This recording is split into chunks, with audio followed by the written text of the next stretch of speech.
Okay. Good morning to all of you. Whether the slide is visible? Anyone, please respond. Yes, sir. Okay. Today we'll discuss the remaining coverage-based white box testing techniques. Okay. So last class we have discussed segment coverage-based testing, branch coverage-based testing, then condition coverage-based testing, MCDC testing, and multiple condition coverage-based testing. So two more coverage-based testings remain. Those are path coverage-based testing and data flow-based testing. Today we'll take up about this the path coverage-based testing. Okay. So today we'll discuss path coverage-based testing. Before that, we must know what is a path and what do you mean by path coverage. Let's see. Then you will see how the test cases can be designed using path coverage. So in path coverage-based testing, we have to design the test cases in such a way that all linearly independent paths in the program are executed at least once. Just like in statement coverage testing, we should design test cases in such a way that all the statements, each and every statement should be executed at least once. Similarly, in path coverage-based testing, we have to design test cases in such a way that all the linearly independent paths in the program are executed at least once. So whenever we want to perform path coverage testing, since we require paths, the paths can be found out from a graph. That graph here we call control flow graph. So this path coverage is defined in terms of a graph called as control flow graph of a program. Okay. So now I will tell you what is a control flow graph. What do you mean by a path? What do you mean by linearly independent paths, etc. To understand the path coverage testing, we should or we need to learn the control flow graph and how to draw the control flow graph of a program. Control flow graph, which will denote as CFG, it describes the following things. What does it describe? A control flow graph describes the sequence, the order in which the different instructions, different statements of a program get executed. Okay. So a CFG describes the sequence or the order in which the different instructions or the different statements of a program get executed. It also describes the way control flows through the program. How the control flows throughout the program from statement to statement, it is represented in a control flow graph.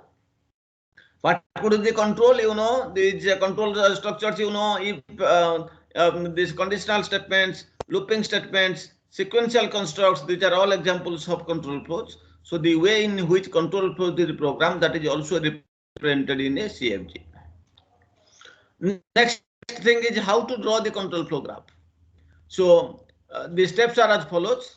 First, we have to number all the statements of a program. What are the statements? You number them. I have already told you numbering numbering the statements of a program is known as instrumentation, instrumented code. You instrument the program. Okay. So number all the statements of the program. A numbered the program in which the statements are numbered we call as instrumented code. So since we want to draw a graph, let's see what the statement, what the nodes will represent and what the edges will represent. The numbered statements, they will represent the nodes of the control flow graph. Okay. The numbered statements, they will represent what? They will represent the nodes of the control flow graph. And what do the edges represent? And edge from one node to another node represents that, or when an edge will exist. An edge from one node to another node exists if the execution of the statement representing the first node can result in transfer of a control to the other node. So if there is a node A or there is a statement for which we have numbered 1, another statement which we have numbered 2, an edge from node 1 or statement 1 to another node or statement 2 or node 2, we can draw when if execution of the first statement, execution of the node 1 or execution of the statement representing the first node, that means execution of the statement representing node 1, it can result in transfer of control to the node, that is second node, which represents the second statement. So in this way we can draw the control flow graph where the numbers will represent the number statements will be representing nodes, and we can draw edge from one node to another node if the execution of the statement representing the first node, it can cause transfer of control to the second node. Okay, this is how you can draw a control flow graph. Now I will take some small examples and try to show you how the control flow graphs can be constructed. So first we'll see this example where you see the same example I am considering. What is this example? Drawing the it is this example for equal this GCD algorithm. Same example I am taking. Now I have to draw a control flow graph.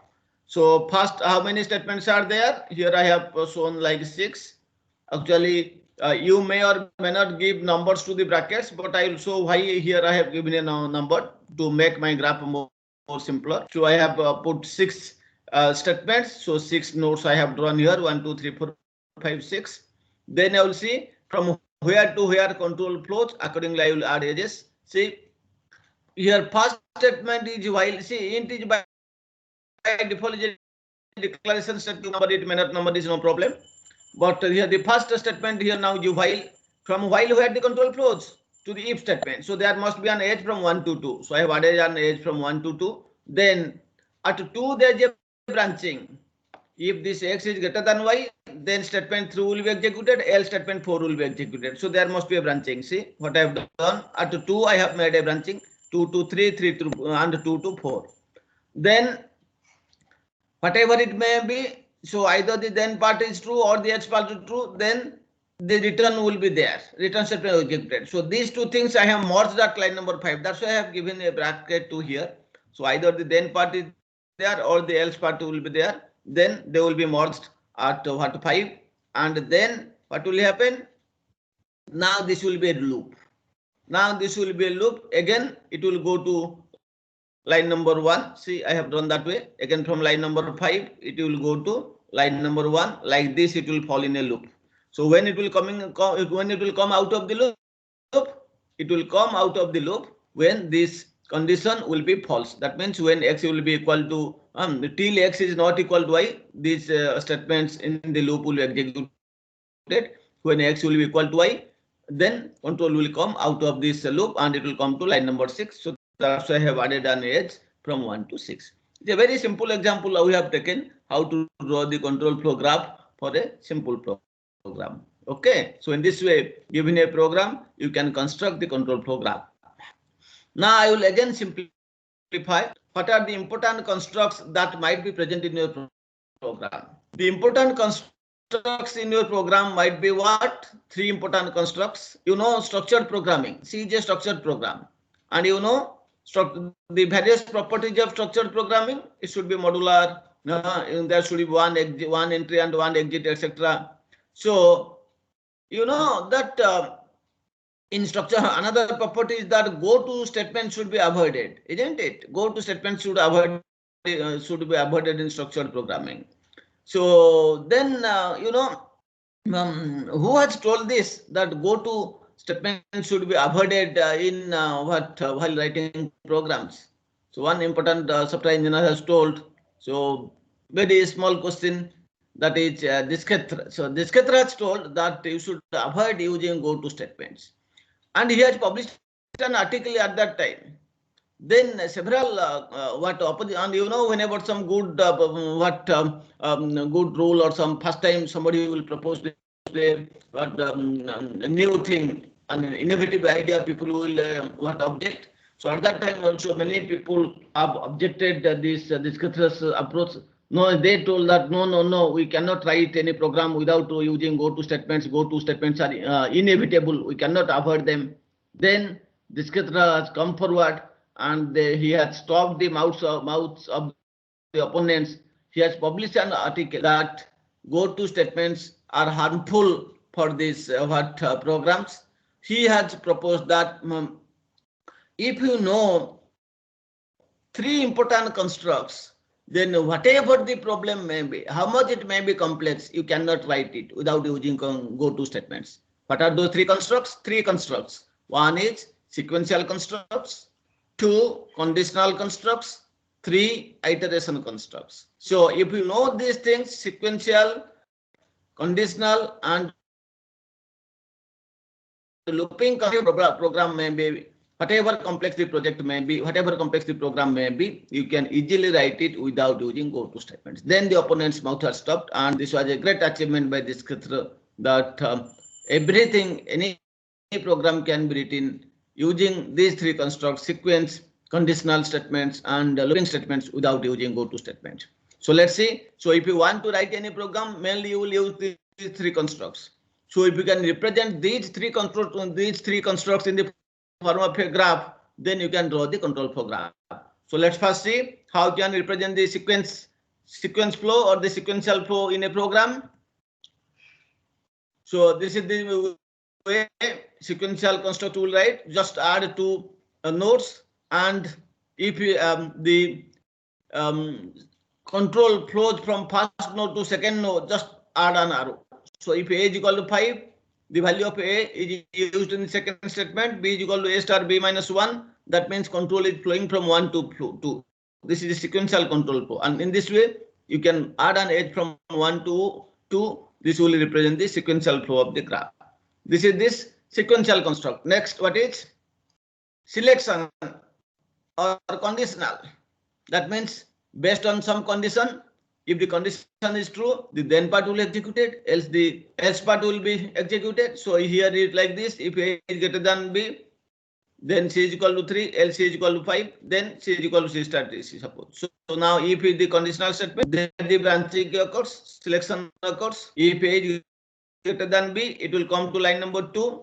If it is less than B, it is false, it will come to line number 3. Again, they will be merged and C star C. So in this way, you can represent the selection what construct. Next one is iteration or looping constructs. So for constructs like while, for, do while, repeat until, these kind of constructs, you can use this type of flow structure.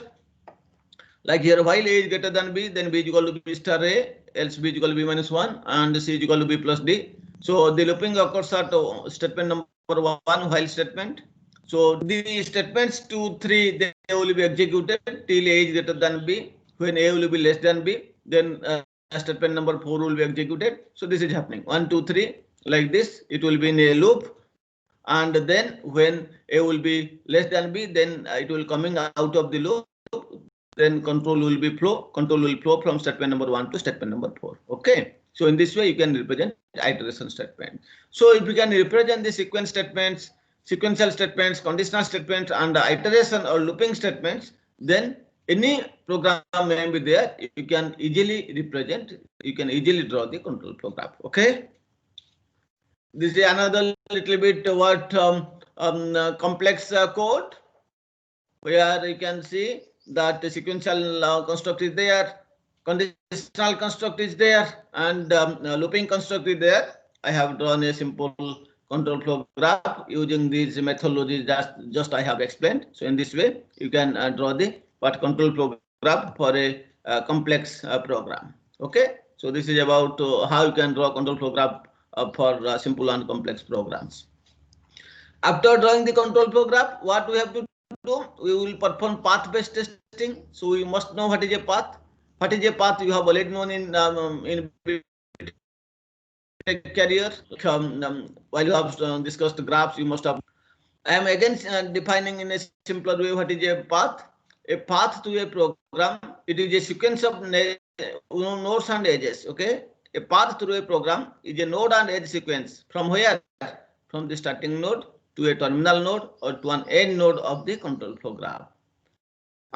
And you know, there may be several terminal nodes for a program. Okay, there can be several terminal nodes for a program. So after knowing path, I have to know what is a linearly independent path, because I have told what is the idea behind path-based testing. We have to design test cases in such a way that all the linearly independent paths should be executed at least once. Not all the paths, all the linearly independent paths. If you will take all the paths, again the number of test cases will be very large.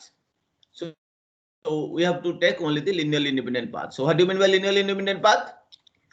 Those who have studied group theory in linear algebra, they might have studied linearly independent sets. So similarly here the linearly independent path is their similar concept. Linearly independent path is a path. Okay, linearly independent path is any path through the program which introduces at least one new edge, not included in any other independent paths. I am repeating again. Linearly independent path is any path through the program or in the corresponding control flow graph which introduces at least one new edge, not included in any other independent path. So first you consider any path, say it is AB. Then when you are moving to another path, so at least one new edge should be there which is not there previously in the previous X. So A, B, C, D, E. Okay, now the path D, E, it was not present earlier. So this is another linearly independent path. But if you take only A, B, C, it is already there in the previous path. So it cannot be a linearly independent path. So linearly independent path means it should contain at least one new edge which was not included in any other previous independent paths. Okay, this is about linearly independent path. I will explain it through a small example.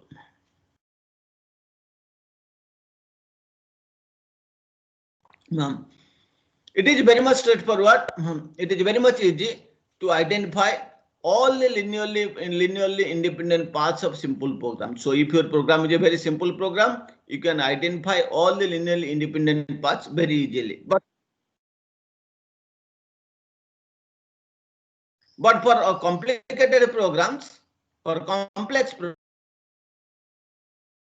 programs, it is not so easy of linearly independent paths. It is very difficult to find out the number of independent paths. Then how to find out the number of independent paths? It is very difficult. So there is no straightforward rule. There is no straightforward guideline. You have to use your own brain from your own experience. You have to identify all the linearly paths. Then the great software engineer came. His name is has tried to find out all the linearly independent paths of a complex program. As I have already told you, for complicated programs or for complex programs, it is very difficult to determine the number of independent paths. So many researchers were working. Then McCabe came forward. He tried to find out this number of independent paths in complex programs, but he could not succeed. He only succeeded as to a certain limit. He could not find all, but he from his research he reached at certain conclusion. What is that conclusion? He only found out. He only discovered how to find out the maximum number of maximum number of linearly independent paths. He can get the exact. So for a complex program, suppose the maximum number of linearly independent paths could be 100. But what are those 100 linearly independent paths? He could not identify. Only he has a formula based on which you can find out the maximum number of linearly independent paths which may be possible, which may be present in a program. So since it is the maximum number, we call it as an upper bound. So anyway, the number of linearly independent paths cannot exceed that number. That's why we call it an upper bound. So this is an upper bound for the number of linearly independent paths of a program. So McCabe has given a formula which may be treated as an upper bound for the number of linearly independent paths of a program. So this upper bound provides a practical way of determining the maximum number of linearly independent paths in a program. It only gives the number of the maximum number of linearly independent paths in a program. What is the formula? So Maccabe's what the formula about the maximum number of linearly independent paths is known as Maccabe's cyclomatic complexity. So Maccabe's formula for finding the number of maximum linearly independent paths is known as Maccabe's cyclomatic complexity. Maccabe's cyclomatic complexity says that given a control flow graph G, its cyclomatic complexity is represented as Vg, where B to E minus what is N? N is the number of nodes present in the graph G. What is G? Is the number of edges present in the graph G. So Vg is equal to E minus N plus 2. So given a graph, if you find out the number of edges and the number of nodes, you can easily find out the cyclomatic complexity. This cyclomatic complexity value will represent the maximum number of edges, sorry, the maximum number of linearly independent paths present in that program. Very simple formula.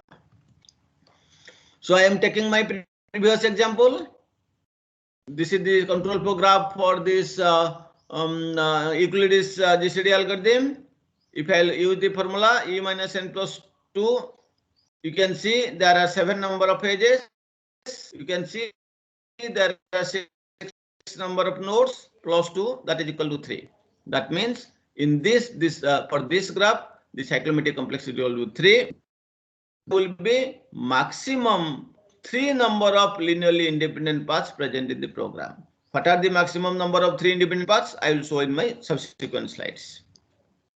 So this is one way that is given by, this is one formula given by Maccabe to find out the cyclomatic complexity. There is another shortcut formula that you can use for finding out the Maccabe cyclomatic complexity. Another way of computing cyclomatic complexity is as follows. You first inspect the, then you determine the total number of bounded areas in the graph. How many areas are bounded by edges from all the sides? Then the cyclomatic complexity will be equal to the total number of bounded areas plus 1. How many number of bounded areas? Plus 1. So the bounded area means what? Bounded area means any region which is enclosed by a nodes and edge sequence. Okay, any region which is enclosed by a nodes and edge sequence is known as the bounded areas. Okay, so let us take the simple example again. Here you can see how many bounded areas. One is this left hand side you can see. Another bounded area you can see this one in between 2, 3, 4, 5. One more. You can say the right hand side area is bounded, but no, it is not bounded because this 5 to 6 it is not closed. No edge from 5 to 6. So the right hand area is not bounded. So how many bounded areas you have seen? This 1, 3, 5. This left hand side one bounded area. Then in between 2, 3, 4, 5 the interior area is another bounded area. So 2 bounded areas you have found. So 2 plus 1 is equal to 3. So any formula you use, you should get the same result. By using the previous formula, E is equal to N minus 2 E plus E minus Vg is equal to E minus N plus 2 is equal to here also coming 3. By using the second formula also, total number of bounded areas plus 1 also we are getting 3. Okay. So in this way you can find out this Maccabe cyclomatic complexity. Still another okay, this I have already told you, number of bounded areas equal to 2 and cyclomatic complexity equal to 2 plus 1 equal to 3. But still there is another shortcut area that that's a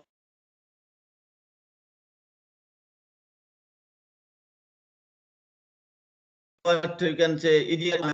And after looking at your program, how many conditional statements are there? How many conditional and maybe your iteration statement, looping statements. So in my previous program, we have seen how many? One while statement and one if statement. So these two we have seen. So and then plus. So plus 1. So number of conditional statements plus 1. If you will see, that will also another shortcut area, but sometimes it may give wrong results. So don't follow that.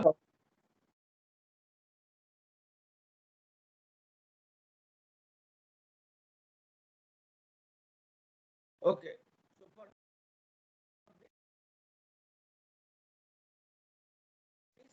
Program, we found out the formula it also works perfectly. That is the conditional iteration statements plus 1. So 2 plus 1 also 3. So that is also matching. So but always use the first formula. In the examination, if it is asked, use the first formula a minus n plus 2. Okay. Okay. This Maccabe's matrix provides. So let's see what is the application of Maccabe's complexity. We are doing testing, but here we are saying only the linearly independent paths. How does it help us? Maccabe's cyclomatic complexity only help you. It only helps you in finding out the number of linearly independent paths. How does it help in designing test cases? Let's see the application of Maccabe's cyclomatic complexity. Now let us see the application of Maccabe's cyclomatic complexity. Maccabe's cyclometric complexity provides a quantitative measure of testing measure of testing difficulty and the ultimate reliability. So this cyclometric complexity gives you a quantitative measure of the testing difficulty and the ultimate reliability. How much what difficulty you will face in designing the test cases. This metric provides some way of this. Intuitively, how it helps? The number of bounded areas increases when with the number of decision nodes and loops, isn't it? More the number of decision nodes or conditional statements and more the number of loops, obviously the number of bounded areas increases. And what does it mean? Number of bounded areas increase means your program is very much complex. And if your program is very much complex, obviously the testing difficulty is very high and you have to make your program more reliable. Okay. So these three methods I have told to find out the cyclomatic complexity. Out of the three methods, the first method of computing VG is amenable to automation. That is, V is equal to E minus N plus 2. You can easily automate it. You can write a program which determines the number of nodes and edges of your graph. Then you can apply the formula to find VG. That is, VG equal to E minus N plus 2. It can be easily automated. So what my assignment now? So for a given program, write a program in C, C++, Java, whatever may be, to find out my Maccabe's cyclomatic complexity. Don't use formula 2, that means the number of bounded areas plus 1, or formula 3, number of these looping statements and conditional statement plus 1. No, I will see that the first method, VG is equal to E minus N plus 2, you have to do. For that, you have to require the knowledge of compiler construction. Isn't it? Because first given a program, how you can construct the graph? You have to first perform lexical analysis. You have to tokenize, perform the lexical analysis, then perform the parsing. Then only you can draw the graph. And once the graph is there, you can easily apply the formula V is equal to E minus N plus 2. That will be very easy. So this, please take this as the assignment, and I have to see sufficient time I am giving. 1 month time I am giving to this. So today is what January 11th. So maybe by February 11th you should submit this thing. Okay, you can choose your any language, C, C++, Java, etc. I will be happy if somebody can make it more with a good GUI. That means giving a program as input, immediately the graph is coming with a better GUI, and this cyclomatic complexity is computed. So bonus marks will be given if somebody will dodge with better GUI. Okay, so this is about how to find out the cyclomatic complexity of a given program. So after this, now I will tell what is the application, how you can generate the test cases using cyclomatic complexity. The cyclomatic complexity of a program, it provides a lower bound on the number of test cases to be designed. This is the application. What I have told, in a program, the cyclomatic complexity gives these many numbers. This is the upper bound on the linearly independent paths. That means these many paths are there. It cannot be more than that. So what does it mean? If there are a maximum number of paths is equal 100, what does it mean? I have to design minimum 100 number of test cases. Okay. If for a given program, the cyclomatic complexity is 100, that means there are maximum 100 linearly independent paths. And what our rule says in path-based coverage, we should design test cases in such a way that each and every path should be executed at least once.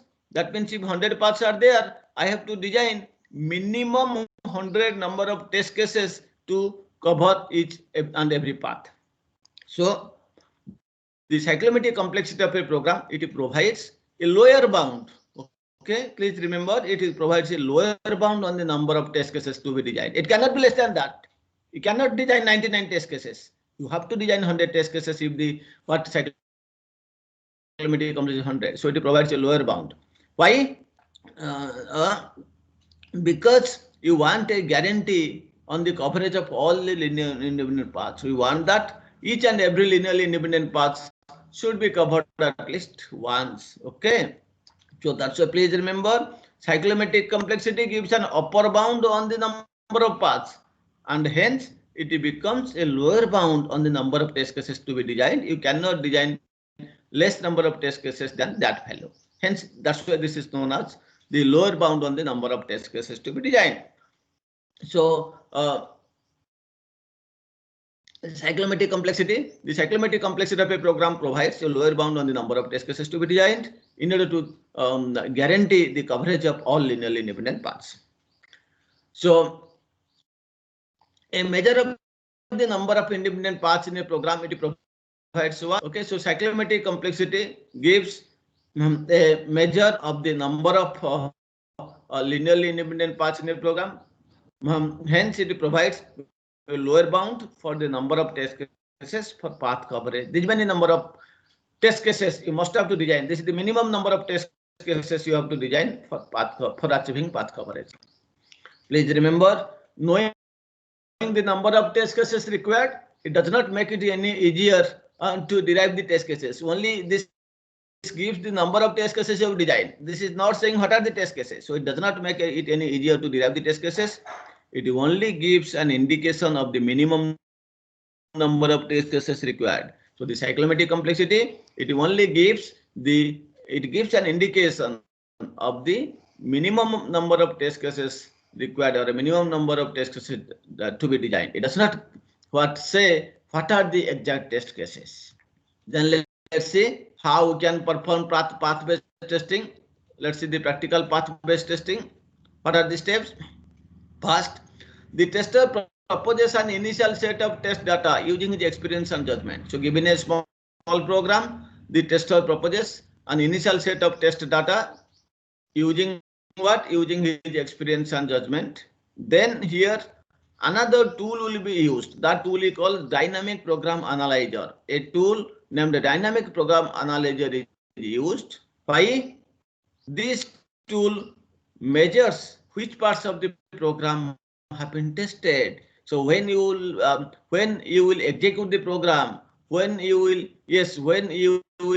run the program using a dynamic program analyzer, it will give the information on this program which parts of the program have been tested. So this result is used to determine when to stop testing. Suppose your program contains 100, like you have designed an initial set of test cases using your experience and judgment.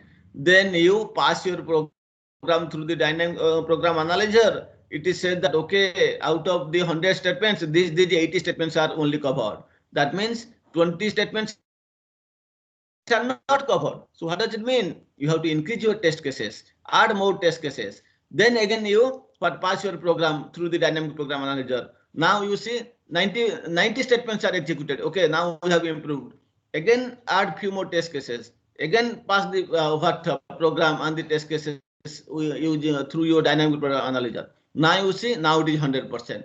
Then you can stop the testing. Okay, so this dynamic program analyzer is used for measuring which parts of the program are tested. Okay, the result is used to determine when you can when to stop testing. So a dynamic program analyzer is used which measures which parts of the program have been tested. Also, it can be used or the result that will be obtained by using the dynamic program analyzer. Okay, that can be utilized to determine when to stop testing. Okay, So when you are using a dynamic program analyzer, the result can be used to determine when to stop testing. So let us summarize. What are the steps for derivation of test cases for path-based testing? First step, draw the control flow graph. Then determine the cyclomatic complexity Vg using the formula Vg is equal to E minus n plus 2. Then determine the set of linearly independent paths, because by determining Vg it will give the number only, but then using your experience you determine the set of linearly independent paths. Then you have to prepare the test cases by using your own experience to force execution along each path. You have to design the test cases so that each path will be executed at least once. You have to pass through your program through the dynamic program analyzer to know what is the coverage. If the coverage is not satisfactory, again you add test cases, again pass the program through dynamic program analyzer till getting the desired percentage of coverage. Then you can stop the testing process. I am taking this same example, Euclid's DCD algorithm. Now I will design this test cases using these steps. So what is the first step? Draw the control flow graph. I have already shown you. This is the control flow graph. Please have a look into this. You can see control flows from 1 to 2. Then 1 edge, then 2 the if. Then there are 2 branches, if part then part. So 2 to 3 and 2 to 4 that I have shown here. Then both are merged at 5. Here we have seen. Then this is a loop. Again, it will go 5 to 1. This will be in the loop. So one looping state on edge for 2 different loop I have added. Then what we have done, when the condition will be false, this will be coming down from, this will come out of the loop. So an edge should be there from 1 to 6. It will come to the return statement. That's why we have added an edge from 1 to 6. So in this way, second step is over.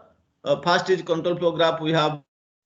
Isn't it? What is the first step? Draw the control flow graph we have drawn. Then determine Vg E minus n plus 2. You can see it is 7 minus 6 plus 2. It is 3. So cyclomatic complexity is 3. So second step is over. Third step is determine the set of linearly independent paths. So since Vg is equal to 3, there must be maximum 3 number of linearly independent paths.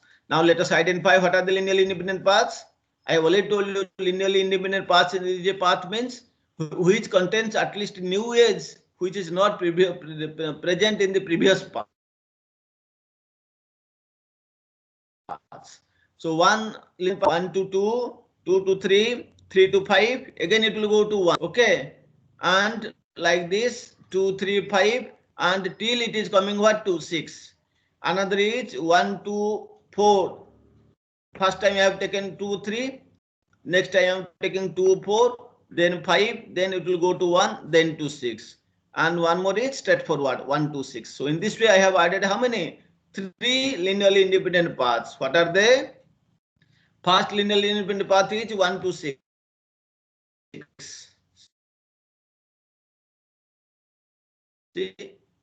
Second one is what?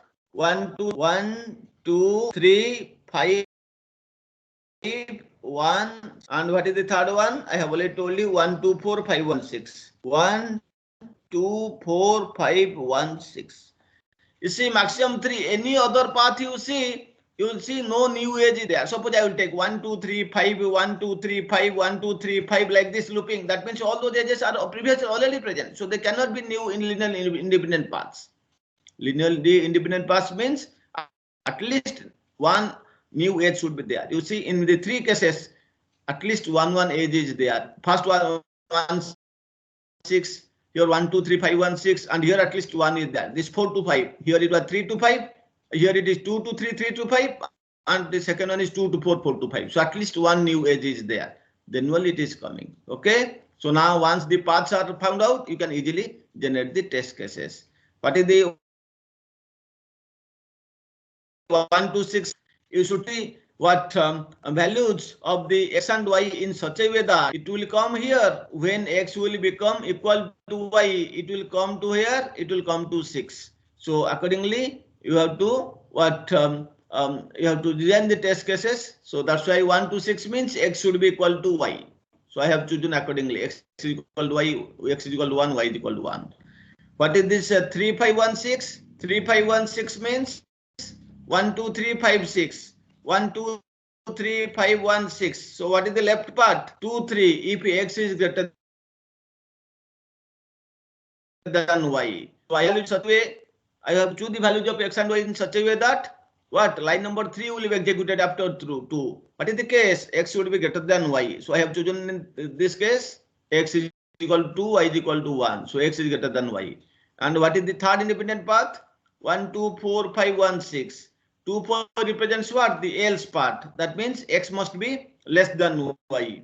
So I have chosen in this way that x equal to 1, y is equal to 2. So what happened? X is less than y. So for the three paths, now I have designed three test cases. Okay, there are three linearly independent paths, and hence I have designed three test cases. So in this way, McCabe's cyclomatic complexity gives you an idea what should be the minimum number of test cases. It will not say what are the test cases. You have to design yourself the test cases. It will only say that you have to design minimum 3 number of test cases. You can design many number of test cases, no problem, but minimum has to be 3. So in this way, you can use McCabe's cyclomatic complexity to design cases. This is coming under design test cases in such a way that each and every linearly independent path will be executed at least once. Okay. So this is an interesting application of cyclomatic complexity.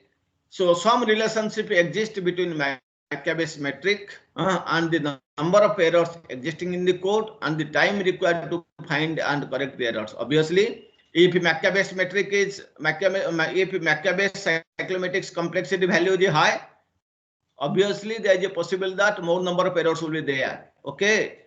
Similarly, if it's see, when the McCabe's cyclomatic complexity is high, when more number of if statements, more number of for statements, etc. there, obviously the complexity will be high. So if McCabe's cyclomatic complexity is high, obviously the possibility of getting the number of errors existing in the code will be high. And when the McCabe's complexity is high, you will also, since more number of conditional statements or looping statements are there, the time required to find and correct the errors will also be high. So there is an interesting application of cyclomatic complexity. The relationship exists that some relationship exists between the McCabe's matrix and the number of errors existing in the code. The relationship is that if McCabe's matrix is similarly another relationship exists between McCabe's matrix and the time required to find and correct the errors. That means if McCabe's metric value is high, you will require more time to find and correct the errors. Similarly, the cyclomatic complexity of a program, it also indicates the psychological complexity of a program. The psychological complexity, the psychological behavior of a programmer. Automatically, you see, this will happen if the cyclomatic complexity of a program is high. It also it indicates that the psychological complexity of a program. That means what? The psychological complexity will also be high. That means what? The difficulty level of understanding the program is also high. Obviously, when you will find the cyclomatic complexity high, when your program contains more number of conditional statements and looping statements. There are conditional statements and looping statements. Obviously, you will find more difficulty in understanding the program. So, cyclomatic complexity of a program, it also indicates the psychological complexity of a program. That means the difficulty level of understanding the program will be high. Similarly, from maintenance perspective, another relationship exists. From maintenance perspective, you have to limit the cyclomatic complexity of modules to some reasonable value. Otherwise, it will be much more complex. You cannot easily maintain. Good software development organizations, they restrict the cyclomatic complexity of functions to a maximum of 10 or so. So that's why whenever you are writing any code, any module, try to limit the cyclomatic complexity of your function within 10 or less. Otherwise, it will be very much complex and hence maintenance will be very much difficult. So let's see the summary, the different white box testing strategies we have seen so far. I have already told you the strongest criteria is path coverage, because you are designing test cases in such a way that each and every path of the program or in the graph is executed at least once. And the weakest is statement coverage. Just you are designing test cases so that each and every statement is covered. branch decision coverage is stronger than weakest the statement coverage. Similarly, condition coverage is stronger than the statement coverage. Then if we will combine both of them, condition coverage and branch coverage, obviously that will be stronger than this condition coverage and branch coverage. MCDC is stronger than branch and condition coverage. Then if you see the independent path coverage that I have told you, this linear independent path coverage, this is also known as basis path coverage. This is stronger than the branch coverage. This and yesterday I have told that last class I have told multiple condition coverage is stronger than MCDC testing. Finally, path testing is the strongest one, stronger than the multiple condition coverage testing as well as independent path coverage testing. Here in this, please mark the difference between independent path and path. Independent path means only we are designing test cases to cover each and every linear independent path. Path coverage means how many paths are there. In your program, how many paths are there? We have to design test cases to cover each and every possible path. So path coverage is the strongest the coverage testing. So only paths across composite conditions are distinguished. Okay, so strongest in which case only if the paths across the different composite conditions are distinguished. So today we have so in the last two classes or up to till now we have discussed the black box test, different black box testing techniques, different white box testing techniques. So we know that designing test cases for black box testing does not require any knowledge of how the functions have been designed and implemented. The internal structure you do not know. Test cases can be designed by examining only the SRS document. But in white box testing, we have to require the knowledge about the internal structure or the internals of the software or the internal structure of the software. Your design and code is required. We have discussed a few white box testing strategies such as statement coverage, branch coverage, condition coverage, MCDC coverage, and linearly independent path, basis path coverage. Path coverage means all the paths have to be covered. Basis path coverage means only the linearly independent paths. You have to design the test case in such a way that the linearly independent paths should be covered at least once. So that what testing techniques we have, this coverage-based testing techniques we have discussed. I think one is left, that is this data flow-based testing we may discuss in the somewhat next class. What is a stronger testing? I have already told you earlier. A stronger testing strategy provides more number of significant test cases than a weaker one. And I have already told you that condition coverage, the strongest among the strategies we discussed. Condition coverage means this coverage. Before this MCC actually multiple that here will see multiple condition coverage is the strongest among all these coverage things, excepting path coverage. When we will take into account the path coverage is the strongest testing technique among all. Okay. We have also discussed McCabe's cyclomatic complexity metric, which provides an upper bound for the linearly independent paths, and hence it provides a lower bound on the number of test cases to be designed. This complexity correlates with understanding, testing, and debugging difficulty of a program. We have taken this thing from this fundamentals of software engineering book, Rajimol, and software testing principles and practices by Naresh Chauhan. So thank you very much. So any doubt, let's cover. Yes, this is one of the interesting topic. So now let's see the doubts, please. Anybody else? Must have studied. If you have not studied, please have a look into this. It is nicely explained in Rajimol's book and Naresh Chauhan book. Yes, any other question, please? Okay. So I hope no more questions. So then we have to stop.